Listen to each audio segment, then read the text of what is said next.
Hello मेरे प्यारे बच्चों, मैं सर्वेश यादव। मेरे YouTube चैनल फिजिक्स भी सर्वेश में आपका बहुत स्वागत है बाबू। और आज हम लोग पढ़ने वाले बेटा क्लास 12th का केमिस्ट्री। भैया क्लास 12th की केमिस्ट्री में हम धीरे धीरे लास्ट की तरफ हम लोग बढ़ रहे हैं, दूसरे चैप्टर के इलेक्ट्रोकेमिस्ट्री। बहुत बेहतरीन चैप्टर, बहुत बेहतरीन, बहुत बढ़िया बढ़िया पॉइंट। इससे पिछले क्लास में हमने आपका बहुत महत्वपूर्ण पॉइंट कोलराउस के नियम को डिटेल किया बेटा। यदि नहीं देखे तो जरूर जाके उसको देखे, एकदम मजा आ जाएगा। ठीक, और आज हम लोग पढ़ने वाले हैं बाबू ठीक क्लास 12th के केमिस्ट्री के दूसरे चैप्टर यानी विद्युत रसायन में।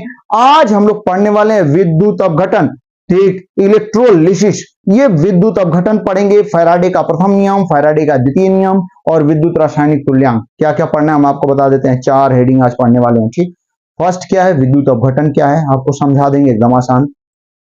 फिर हम लोग पढ़ेंगे फैराडे का प्रथम नियम। फैराडे के प्रथम नियम में ही विद्युत रासायनिक तुल्यांक भी है, ठीक, उसको भी पढ़ेंगे हम लोग बेटा। और फिर विद्युत रासायनिक तुल्यांक इलेक्ट्रोकेमिकल इक्विवेलेंट के बाद हम लोग पढ़ने वाले हैं क्या चीज, फैराडे का द्वितीय नियम, जो कि और ज्यादा महत्वपूर्ण है। तो इतनी चीजें आज क्लियर करने वाले, एकदम लास्ट तक बने रहेंगे बेटा। एकदम लास्ट टॉपिक भी बहुत ज्यादा महत्वपूर्ण है। ठीक, फैराडे का द्वितीय नियम तो बार बार पूछा जाता है, उस पर सवाल भर भर के आते हैं, इसलिए एकदम लास्ट तक बने रहेंगे। और हमें उम्मीद है बेटा आप एकदम अच्छे बच्चे हैं, एकदम पढ़ने वाले बच्चे हैं, कॉपी पेन लेकर के बैठेंगे और एक एक चीजों को नोट करते हुए चलेंगे। चलिए, तो आज हम लोग आज का कार्यक्रम एकदम बढ़िया तरीके से, पूरी मेहनत से, पूरी लगन से, पूरी जोश के साथ स्टार्ट कर रहे हैं, बिना टाइम वेस्ट किए हुए। धन्यवाद। देखेंगे,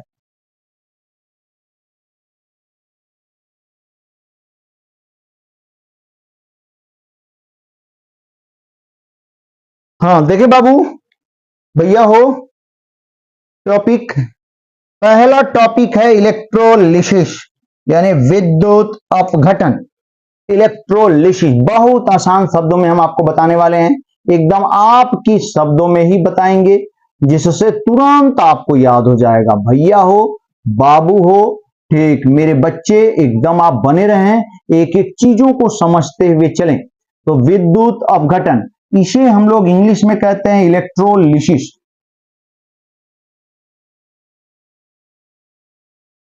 ठीक, अगर ऐसे भी इसको हिंदी में तोड़ करके भी समझेंगे तो डेफिनेशन एकदम समझ में आ जाए। विद्युत अपघटन यानी विद्युत के द्वारा अपघटित करना। ठीक, विद्युत के द्वारा अपघटित करना यानी तोड़ना क्या कहलाता है, विद्युत अपघटन। ठीक, परिभाषा बेहद आसान, एकदम ध्यान दे बाबू।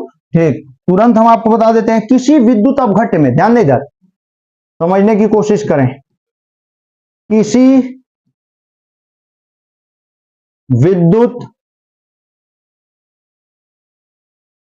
अपघट्य में, किसी विद्युत अपघट्य में विद्युत धारा प्रवाहित करके, क्या प्रवाहित करके बेटा, विद्युत धारा। ठीक, किसी विद्युत अपघट्य में विद्युत धारा क्या करके बाबू, प्रवाहित करके, विद्युत धारा प्रवाहित करके। ठीक, किसी विद्युत अपघट्य में विद्युत धारा प्रवाहित करके, विद्युत धारा प्रवाहित करके उस विद्युत अपघट्य को, उस विद्युत, भैया, उस विद्युत अपघट्य को उसके आयनों में,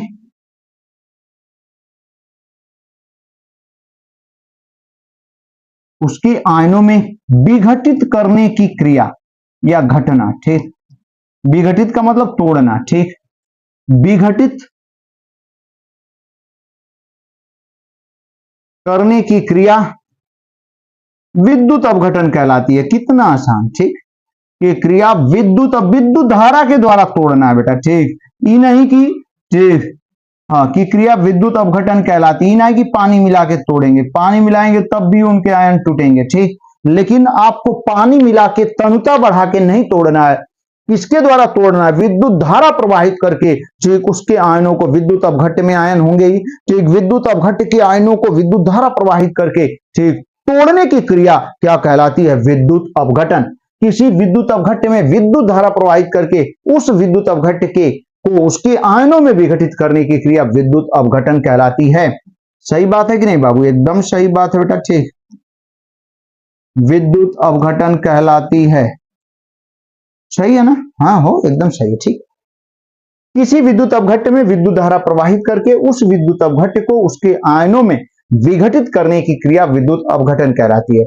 ठीक, अब जाने बेटा, ध्यान दीजिएगा, यह क्रिया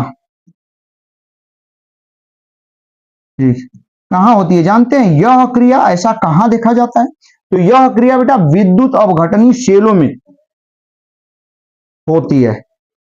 ठीक, जहां ये क्रिया कराएंगे तो उसे क्या कहेंगे? उस सिस्टम को, उस निकाय को विद्युत अपघटनी सेल। तो यह क्रिया कहां होती है बेटा? विद्युत अपघटनी सेलों में होती है। ठीक, अभी हम फिगर बना के आपको समझाने वाले हैं। तो जानते हैं इसमें भी विद्युत अपघटनी सेल, गैल्वेनिक सेल, दो तरीके के सेल हमने बताया हुआ है। गैल्वेनिक सेल में क्या होता है? विद्युत धारा उत्पन्न होती है, जबकि विद्युत अपघटनी में सेल में क्या होता है? इसमें विद्युत धारा प्रवाहित किया जाता है अंदर, और ठीक क्या किया जाता है? ठीक, विद्युत अपघट्य के आयनों को, विद्युत अपघट्य को उसके आयनों में तोड़ा जाता है, ठीक, विद्युत धारा प्रवाहित करके, विद्युत ऊर्जा से रासायनिक ऊर्जा। ठीक, देखें, ध्यान दीजिएगा इधर। तो यहाँ पे विद्युत अपघटनी सेलों में, अब इसमें भी बेटा क्या होता है कि दो इलेक्ट्रोड होते हैं। अभी हम फिगर बना रहे हैं, दो इलेक्ट्रोड होंगे, एक एनोड और एक कैथोड। एनोड पर ऑक्सीकरण की क्रिया होगी, कैथोड पर अपचयन। यानी एनोड पर बेटा ध्यान दीजिएगा क्या बनेगा? एनोड कैसा हो जाएगा? यहाँ पे ध्यान देंगे आप। ठीक, ये प्लस आयन जाएगा अंदर तो माइनस होगा, यहाँ एनोड ऋणात्मक और कैथोड क्या होगा? धनात्मक होगा। ठीक, जैसे NaCl का विद्युत अपघटन हम आपको समझाने जा रहे हैं। जैसे में किसका विद्युत अपघटन हम लोग देखने वाले बेटा? NaCl का विद्युत अपघटन। बहुत आसान, एक छोटा सा फिगर बना के समझा के आगे बढ़ते हैं, ध्यान दीजिएगा। जैसे NaCl का विद्युत अपघटन, ध्यान दें आप। जैसे बेटा मान लेते हैं कोई विद्युत अपघटनी शेल है, बहुत आसान, ये बर्तन है, ठीक, इसमें इलेक्ट्रोलाइट यानी विद्युत अपघट्य के रूप में भरा हुआ है। क्या भरा हुआ है? इसमें पहले दो प्लेटें ही लटका देते हैं, दो इलेक्ट्रोड हम लोगों ने लटका लिया यहां, जैसा कि देख रहे होंगे आप, ये एक इलेक्ट्रोड हो गया, ठीक। दूसरा इलेक्ट्रोड हम लोग यहां लटका देते हैं,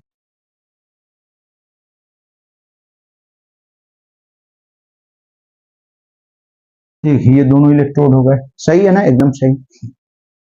अब आपने क्या किया? बाहर से, आप जानते हैं इसमें विद्युत धारा प्रवाहित करना होगा, बाहर से एक बैटरी द्वारा इसमें क्या फ्लो करा दिया? करंट, ठीक, करंट फ्लो करा दिया आपने, एकदम सही।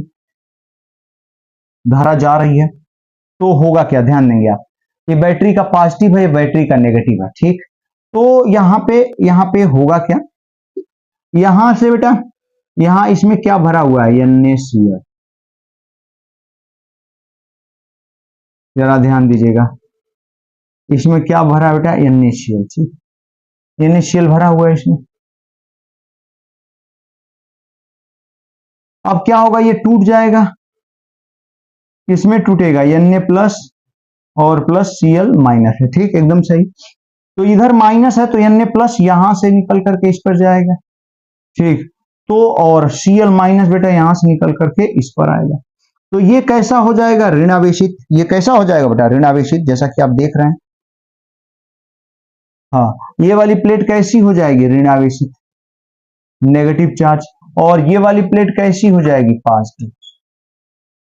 वो अलग बात है कि यहां से इलेक्ट्रॉन आएंगे, इसको उदासीन करेंगे, ठीक, लेकिन Na प्लस के जाने के कारण ये पॉजिटिव और ये नेगेटिव, और ये क्या हो जाएगी जब? तो इसे क्या कहेंगे? इसे क्या नाम देंगे? एनोड, ठीक, जो कि ऋणात्मक है, और इसे क्या नाम देंगे बाबू? हम लोग क्या नाम देंगे भैया? कैथोड, ठीक। तो इस तरीके से विद्युत अपघटन की क्रिया होती है, बहुत आसान। तो ये हमने आपको विद्युत अपघटन बता दिया, एकदम याद रखिएगा विद्युत अपघटन कहते किसे हैं, ठीक। हमने बताया कि किसी विद्युत अपघट्य में विद्युत धारा प्रवाहित करके उसे, ठीक, उस विद्युत अपघट्य को उसके आयनों में विघटित करने की क्रिया विद्युत अपघटन कहलाती है। यह क्रिया विद्युत अपघटनी सेलों में होती है, जैसे NaCl का विद्युत अपघटन यहां पर हमने आपको समझा दिया, बहुत आसान। चलिए बेटा आगे देखते हैं हम लोग, नेक्स्ट पेज पे चलते हैं। अब हम लोग फैराडे का नियम पढ़ेंगे, ठीक, हमारी हेडिंग हो जाती है विद्युत अपघटन संबंधी फैराडे के नियम। फैराडे के आपको फिजिक्स में भी नियम है, तो इसलिए ठीक नाम के द्वारा बताया जाता है कि कौन सा है फैराडे का नियम, ठीक, फिजिक्स वाला है कि केमिस्ट्री वाला है। यदि विद्युत अपघटन संबंधी फैराडे का नियम तो आप समझ जाएंगे केमिस्ट्री वाला है, ठीक। तो देखें बेटा, हम लोग यहाँ पे जो हमारी हेडिंग है वो क्या है बाबू, विद्युत अपघटन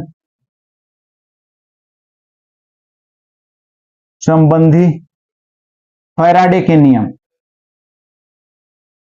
सही है ना?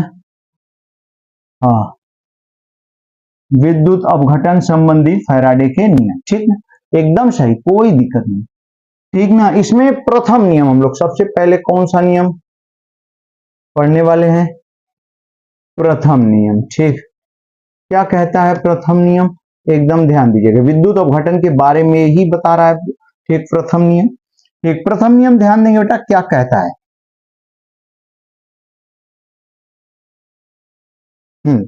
देखिए बाबू, तो विद्युत अपघटन संबंधी फैराडे के नियम, विद्युत अपघटन संबंधी फैराडे के कितने नियम है? दो नियम है, ठीक, दो नियम है, ठीक ना। पहला नियम क्या कहता है? चूंकि जितनी जितनी आवेश की जितनी ज्यादा मात्रा प्रवाहित करेंगे विद्युत अपघट्य में, ठीक, यहां पर अभी आपने फिगर में देखा, जो इलेक्ट्रोड है वहां पर उतना ज्यादा मात्रा में, ठीक, पदार्थ यानी विद्युत अपघट्य की उतनी ही ज्यादा मात्रा निक्षेपित होगी, मिलेगी। समझ पा रहे हैं मेरी बात? फिर ध्यान से सुने आप, ठीक। परिभाषा क्या कहती है विद्युत अपघट्य की? प्रथम नियम की डेफिनेशन क्या कहती है, ध्यान दीजिएगा। किसी विद्युत अपघट्य की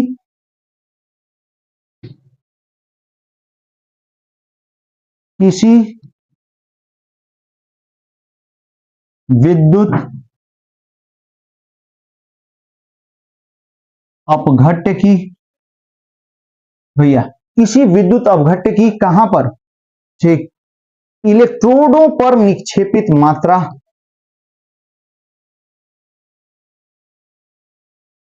इलेक्ट्रोडों पर निक्षेपित मात्रा यानी उपस्थित मात्रा, इकट्ठा मात्रा, ठीक कह सकते हैं हम लोग, निक्षेपित मात्रा, किसी विद्युत अपघट्य की इलेक्ट्रोडों पर निक्षेपित मात्रा, ठीक, उस विद्युत अपघट्य के विलयन में, ध्यान बेटा, उस विद्युत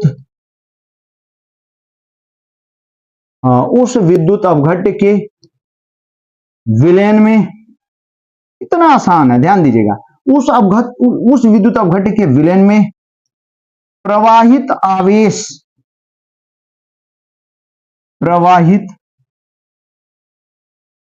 आवेश की मात्रा के, आवेश की मात्रा के क्या होती है? समानुपाती, ठीक। हमें उम्मीद है आपको एकदम बढ़िया समझ में आ रहा होगा बेटा, ठीक ना। ये है कह रहा है विद्युत अपघटन संबंधी फैराडे के नियम में प्रथम नियम क्या कहता है, जरा देखिए बाबू। प्रथम नियम कह रहा है किसी विद्युत अपघट्य की इलेक्ट्रोडों पर निक्षेपित मात्रा, मतलब आपने विद्युत अपघटन सेल में विद्युत धारा प्रवाहित करेंगे, विद्युत धारा प्रवाहित करने का मतलब आवेश प्रवाहित करेंगे, और उस आवेश के प्रवाह के कारण आप जानते हैं विद्युत अपघटन की क्रिया होगी।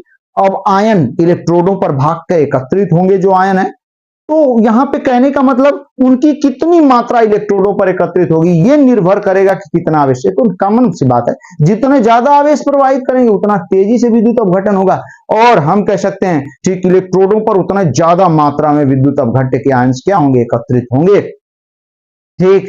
कितना बढ़िया पॉइंट, ध्यान देंगे आप। तो डेफिनेशन एकदम जबरदस्त है, किसी विद्युत अपघट्य की इलेक्ट्रोडों पर निक्षेपित मात्रा उस विद्युत अपघट्य के विलयन में प्रवाहित आवेश की मात्रा के समानुपाती होती है। यानी यहां से जो निक्षेपित मात्रा को हम लोग W से रिप्रेजेंट करते हैं, आवेश की मात्रा को, यहाँ पे आवेश की मात्रा को हम यहाँ दिखा देते हैं कैपिटल Q से, और निक्षेपित मात्रा को भैया वो हम लोग W से रिप्रेजेंट करते हैं, ग्राम में ही, ठीक, W। तो हम लोग यहाँ पे लिख सकते हैं, इसका मतलब ये प्रथम नियम के अनुसार ये जो निक्षेपित मात्रा है W is directly proportional to Q, ठीक। जितना ज्यादा आवेश प्रवाहित करेंगे उतना ज्यादा मात्रा, ठीक, एकत्रित होगी इलेक्ट्रोडों पर विद्युत अपघटन की क्रिया में। अब बेटा हो W इज इक्वल टू, तो कांस्टेंट तो चाहिए ही, तो एक नया कांस्टेंट यहाँ पर रख लेते हैं हम लोग, ठीक। W इज इक्वल टू क्या, ZQ, ये है प्रथम नियम, ठीक। W is equal to ZQ। अब हम लोग यहाँ पे कह सकते हैं कि यदि, भैया ध्यान दीजिएगा, यदि स्मॉल टी समय में कितनी कैपिटल आई क्या प्रवाहित हो रही है, कैपिटल आई विद्युत धारा प्रवाहित की जाए तो। समझ पा रहे हैं आप? यदि स्मॉल टी समय में कैपिटल आई विद्युत धारा प्रवाहित की जाए तो क्या होने वाला है, ध्यान दीजिएगा। तो इसका मतलब क्या हुआ, इसका मतलब Q बराबर आई टी होगा ना भैया, आवेश, ठीक, I बराबर Q बाई टी होता है, हम लोग बचपन से ही पढ़ते आ रहे हैं, ठीक। तो Q बराबर आवेश बराबर धारा गुणे समय होता है, Q बराबर I इंटू टी से, ठीक। अब बेटा Q बराबर I इंटू टी से लिखेंगे तो W का एक और फार्मूला हमारे सामने आ जाता है, Z इंटू क्या बेटा, I इंटू टी, ठीक। एक और बढ़िया निक्षेपित मात्रा का फार्मूला आ गया, W is equal to Z I T. यहां पे बाबू हो ध्यान दीजिएगा, Z जो है इसे कहते हैं विद्युत कांस्टेंट है, इसलिए इसका नाम बाबू ध्यान दीजिएगा विद्युत रासायनिक तुल्यांक है। चलिए इसको भी एकदम डिटेल कर देते हैं, आखिर ये विद्युत रासायनिक तुल्यांक क्या होता है, ठीक।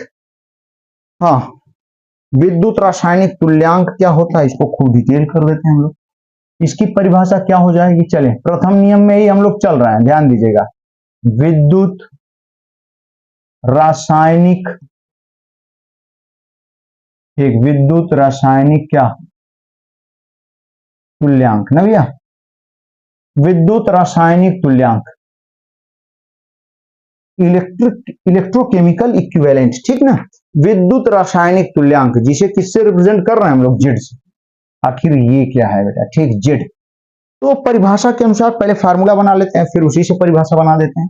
तो अभी अभी जैसा कि हम लोगों ने देखा बेटा, ठीक, जैसा कि हम सभी ने देखा, W प्रथम नियम में यही देखा हम लोगों ने, W इज इक्वल टू क्या चीज, जेड क्यू, सही है। अगर जेड बराबर यहां से देखना चाहें हम लोग तो जेड इज इक्वल टू क्या मिलेगा, W अपान क्यू, यहां तक कोई दिक्कत नहीं होनी चाहिए, और यहीं से इसकी डेफिनेशन बन जाएगी, ठीक। यदि एक कूलाम आवेश प्रवाहित करने पर, ध्यान दें आप, कि किसी विद्युत अपघटनी शेल में या किसी विद्युत अपघट्य में कहिए, ठीक। हम यहां पे परिभाषा देखें कितनी बढ़िया बन रही है, किसी विद्युत अपघट्य में, ध्यान दे बाबू, ठीक, किसी विद्युत अपघट्य में कितना, एक कूलाम, इसकी वैल्यू एक कर देंगे तो बताइए जेड बराबर डब्ल्यू हो जाएगा कि नहीं, एकदम होगा। किसी विद्युत अपघट्य में कितना, एक कूलाम आवेश, किसी विद्युत अपघट्य में बाबू एक कूलाम आवेश, एक कूलाम आवेश प्रवाहित करने पर, ठीक, इलेक्ट्रोडों पर भैया, इलेक्ट्रोडों पर विद्युत अपघट्य की, इलेक्ट्रोडों पर बेटा, ठीक, विद्युत, हालांकि इसके आयन निक्षेपित होंगे लेकिन लिख सकते हैं हम लोग, कोई दिक्कत नहीं। इलेक्ट्रोडों पर विद्युत अपघट्य की जितनी मात्रा निक्षेपित होती है, प्राप्त होती है, जितनी मात्रा बेटा ध्यान दीजिएगा, जितनी मात्रा निक्षेपित होती है उसे ही, उसे ही विद्युत रासायनिक तुल्यांक कहते हैं, विद्युत रासायनिक क्या कहते हैं बटू, तुल्यांक कहते हैं। यानी एक कूलाम आवेश, सही बात है, यदि एक कूलाम आवेश प्रवाहित करेंगे तो W की वैल्यू Z के बराबर हो जाएगी। तो जितनी मात्रा इलेक्ट्रोडों पर निक्षेपित होगी उसे ही क्या कहेंगे, ठीक, विद्युत रासायनिक तुल्यांक कहेंगे, ठीक, विद्युत रासायनिक तुल्यांक कहते हैं, एकदम सही। अब यहां से Z का मात्रक भी हम लोग देख लेते हैं, तो कूलाम, ठीक, ये ग्राम प्रति कूलाम कह सकते हैं। यहां से भैया Z का मात्रक बराबर क्या लिख पाएंगे बेटा, ग्राम प्रति कूलाम। आप चाहें तो जेड का बीमीय सूत्र भी बना सकते हैं बाबू हो। ठीक, ये ग्राम यम कूलाम 80 होता है ना, ऊपर जाएगा तो ऐसे लिख यम e पावर -1 और t पावर -1। ठीक, ये हो जाता है। ठीक है, एकदम बढ़िया। तो विद्युत रासायनिक तुल्यांक हमने आपको बताया, इसी से एक नोट का पॉइंट बेहतरीन तैयार कर देते हैं हम, जो कि आपके फ्यूचर के लिए बहुत इंपॉर्टेंट होगा। ठीक, यहाँ नोट का पॉइंट देखें, एकदम ध्यान से देखिएगा। नोट का पॉइंट,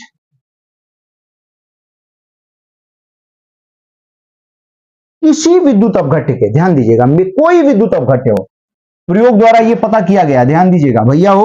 ठीक, प्रयोग द्वारा पता किया गया है। क्या पता किया गया है, यहां देखें। ठीक,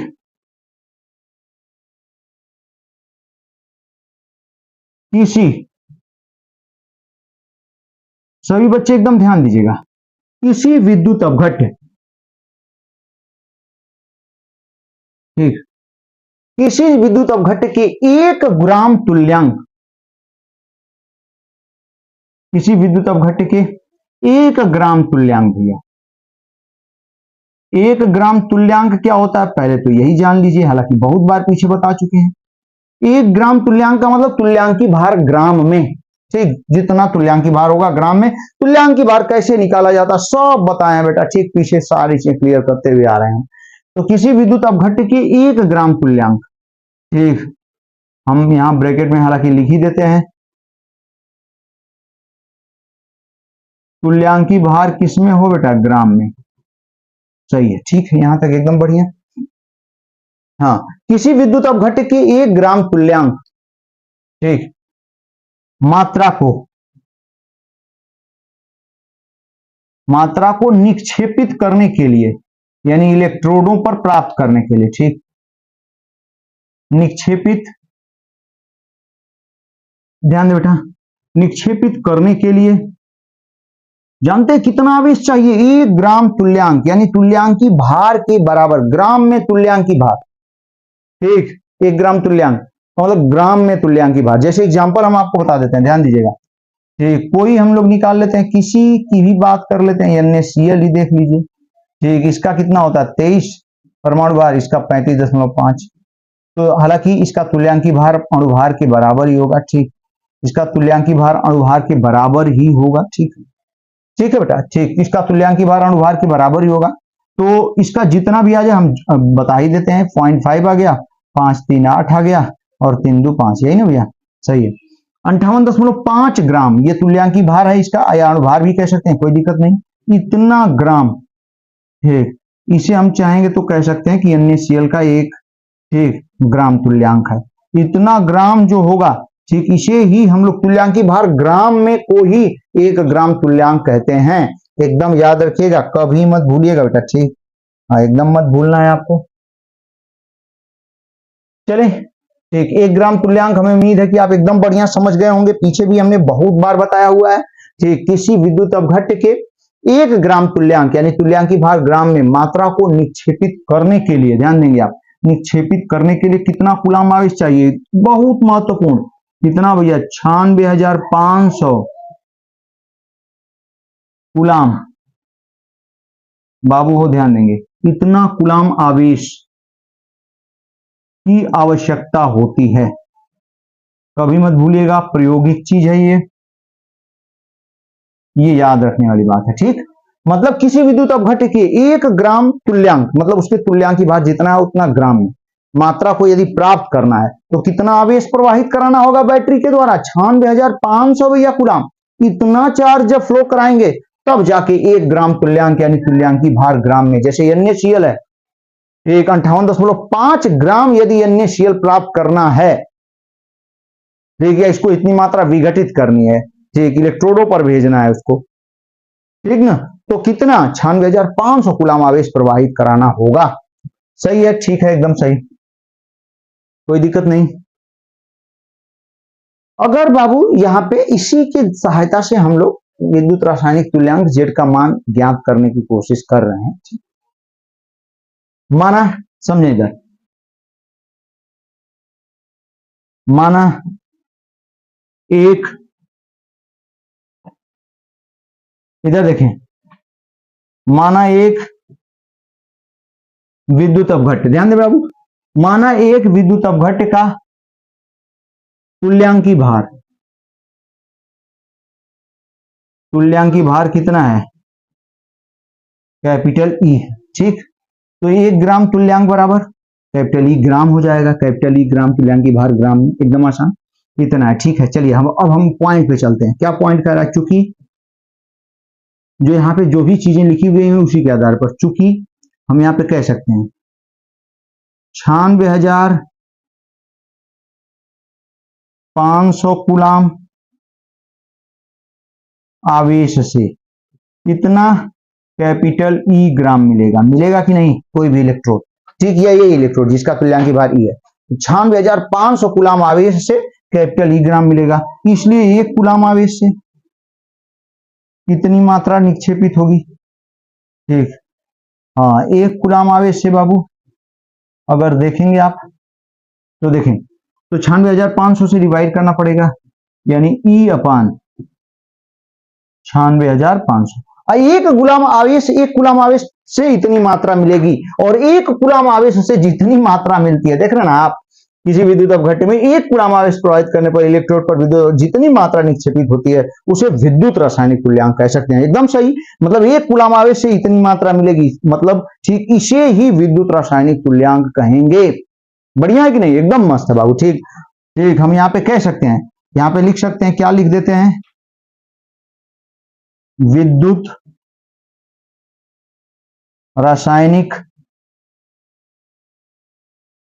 तुल्यांक की परिभाषा से ना, हो बेटा ध्यान दीजिएगा, विद्युत रासायनिक तुल्यांक की क्या बेटा परिभाषा से, ठीक, डेफिनेशन, अकॉर्डिंग डेफिनेशन ऑफ, ठीक, इलेक्ट्रोकेमिकल इक्विवेलेंट, ठीक, इसकी परिभाषा से हम कह सकते हैं, इसका मतलब जेड बराबर ई अपान 96,500, 96,500, ठीक, इस 96,500 कूलाम आवेश की आवश्यकता होती है, और इसको एक फैराडे भी कहते हैं, ये भी याद रखिएगा, हम यहीं पे लिख देते हैं, इसका एक और नाम है एक फैराडे, मतलब 96,500 कूलाम को एक फैराडे भी कहते हैं, इसे भी नहीं भूलना है आपको, ठीक, यानी जेड बराबर ई अपान 96,500 होगा, होगा कि नहीं, जेड बराबर ई अपान 96,500, ठीक, ये विद्युत रासायनिक तुल्यांक हो गया।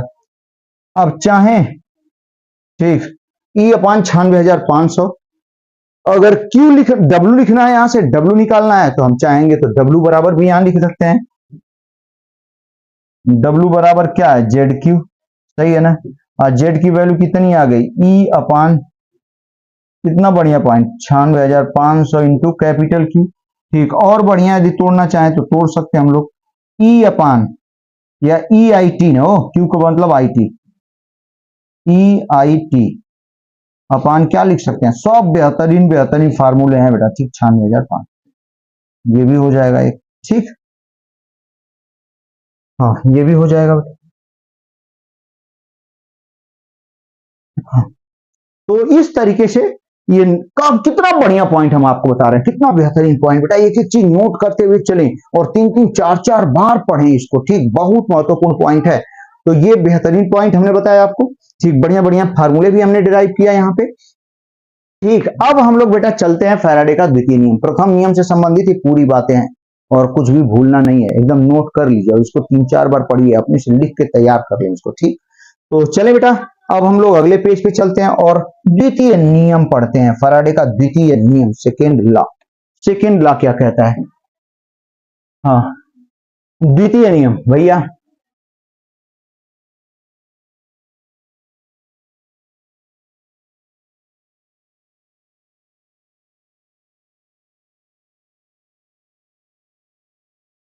द्वितीय नियम सेकेंड लॉ क्या कहता है, जरा ध्यान दीजिएगा,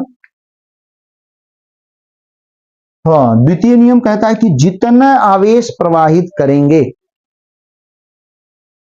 ठीक, उतना ही, ठीक, मेरी बात समझने की कोशिश करें। द्वितीय नियम कहता है कि निक्षेपित मात्रा, इलेक्ट्रॉनों पर निक्षेपित मात्रा, ठीक, उनके तुल्यांकी भारों के अनुपात के, ठीक, बराबर होता है। जैसे परिभाषा हम बनाने जा रहे हैं, ध्यान दीजिएगा, एकदम तुरंत हो, कोई दिक्कत नहीं आएगी बेटा, एकदम बढ़िया। हम यहां पे कह सकते हैं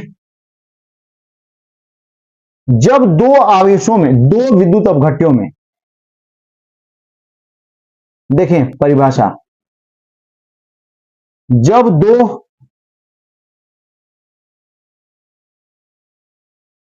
विद्युत अपघट्यों में एक समान आवेश प्रवाहित किया जाता है तो समान, भैया भैया ध्यान दीजिएगा, समान आवेश क्या किया जाता है बेटा, प्रवाहित किया जाता है तो, ठीक, समान आवेश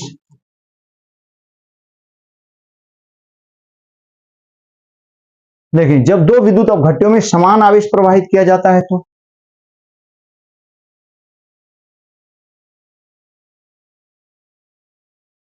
ठीक, द्वितीय नियम क्या कहता है बेटा, ध्यान दीजिएगा।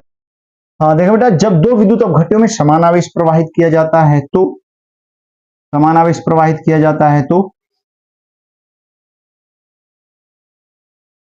इलेक्ट्रोडों पर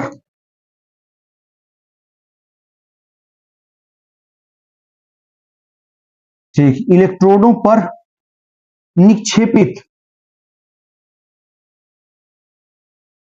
मात्राओं का अनुपात, ठीक ध्यान दे बेटा,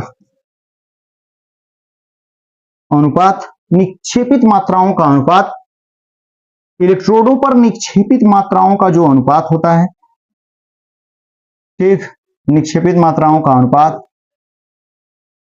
उनके तुल्यांकी भारों के अनुपात के बराबर होता है, उनके तुल्यांकी भारों के अनुपात के बराबर होता है। हाँ, अनुपात के बराबर होता है, ठीक। चलिए देखें इसको, ध्यान दीजिएगा। जैसे बेटा होता क्या है, मान लेते हैं, सबसे पहले मान लेते हैं पहले विद्युत अपघट्य के लिए, सबसे पहले हमने यहां लिख लिया पहले, हाँ पहले विद्युत अपघट्य के लिए क्या देखने को मिलेगा, पहले विद्युत अपघट्य के लिए क्या देख पाएंगे, तो पहले विद्युत अपघट्य के लिए जो निक्षेपित मात्रा है W1 हम लोग पढ़ चुके हैं, क्या पढ़े थे बेटा, W1 इज इक्वल टू, ठीक, W1 बराबर अभी अभी हम लोगों ने पढ़ा था, ठीक, क्या पढ़ा था हो, E इंटू कैपिटल Q अपान क्या 96,500, और दोनों में आवेश की मात्रा, दोनों विद्युत अपघट्य में मान लेते हैं कैपिटल Q है, पहले विद्युत अपघट्य का तुल्यांकी भार E1 है, तो W1 is equal to E1 capital Q upon 96,500।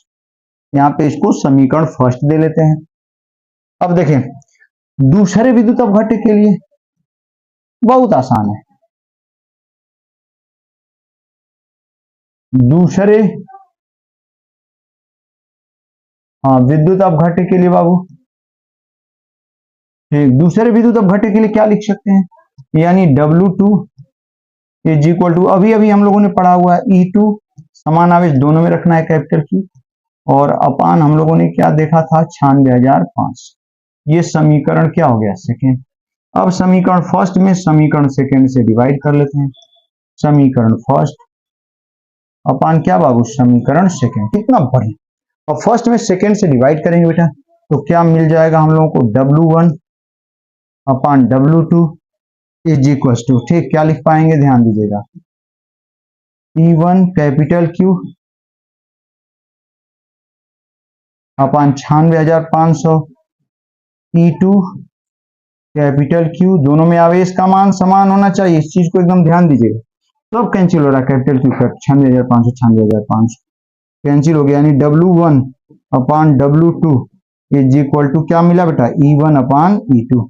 यही क्या है, फैराडे का द्वितीय नियम है, यही ना है, ठीक। परिभाषा आप देखें ध्यान से, जब दो विद्युत अपघट्यों में समान आवेश प्रवाहित किया जाता है तो इलेक्ट्रोडों पर निक्षेपित मात्राओं का जो अनुपात होगा ठीक, उनके तुल्यांकी भारों के, ठीक सॉरी, उनके तुल्यांकी भारों के अनुपात के बराबर लिखना पड़ेगा ना, उनके तुल्यांकी भारों के अनुपात के बराबर होता है। अब सही हुआ बेटा, ठीक ठीक। तो भैया हो, इस तरीके से हम लोग आज का क्लास समाप्त करते हैं। हमें उम्मीद है आपको खूब बढ़िया समझ में आया होगा। बेटा हो, मेहनत से एकदम पढ़िए, खूब मेहनत से पढ़िए, आपका भविष्य जरूर उज्जवल होगा, भगवान करेंगे, ठीक, आप ऊंचाइयों को छुएंगे। तो इस तरीके से आज का कार्यक्रम हम लोग समाप्त करते हैं और खूब मेहनत से पढ़ें बेटा, ठीक। पूरा वीडियो देखने के लिए आपको बहुत बहुत धन्यवाद।